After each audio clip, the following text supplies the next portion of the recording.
Guy, surely babe, hii ndio kazi unafanya? Babe, so ulisema unafanya kazi ya watchman. Sasa kama lazima surely babe unanidanganya. Demu utadanganywa je ndio uingizwe box? Hata ukiingiza box ungeniambia ukweli. Hapana, demu utadanganywa je? Babe, yani unafanya kazi ya watchman unaniambia unafanya office. Kuna wengine wamedanganywa wanaendesha helikopta kumbe wanaendesha pikipiki. Babe, acha mchezo. Wewe umeniambia aje? Mbona unanidanganya? Si niambia ukweli. Haukulangi kwa nyumba. Babe, lakini unanidanganyanga aje? Sina kulanga. Saka unakula, shida iko wapi? Unavaa?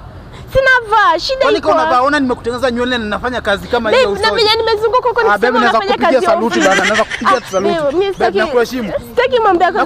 Babe, nakuheshimu aje babe, na umeniambia unafanya kazi ya ofisi. Sasa hii muda yote tumependana, unataka kuniacha? Kupenda afadhali tuachane, wenzangu watanifikiria aje unafanya kazi ya watchman babe. Sasa unataka kuniacha? Mimi nakuacha juu hakuna kitu. Babe, nakuomba usiniache. Babe, mimi nimeambia wenzangu unafanya kazi ya ofisi, niko na ringa nikipita, kumbe unafanya kazi ya watchman hapa. Kumbe sasa maisha ni kuvumiliana. Maisha ni kuvumilia je, na umenidanganya? Si ungesema ukweli? Basi nisamee. Beshwali, mimi ungeniambia tu ukweli basi. Ama unataka kwenda? Mimi naenda. Kwani ni shida babe? Si lazima tukue na wewe. Mbona unanidanganya uongo yote? Lakini sinakupenda babe, unanipenda? Unanipenda? Kama unanipenda uwezi niacha.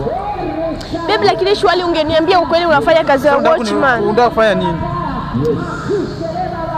Asa mimi ndaambia nini wenzangu? Ndaambia nini mamangu na nimwambia unafanya kazi ya watchman? Mbona unanifanyia hivi babe? Shwali. Shida ni gani? Shwali, mbona unanifanyia hivi? Unataka kunipiga? Shwali. Unasema unafanya kazi ya babe.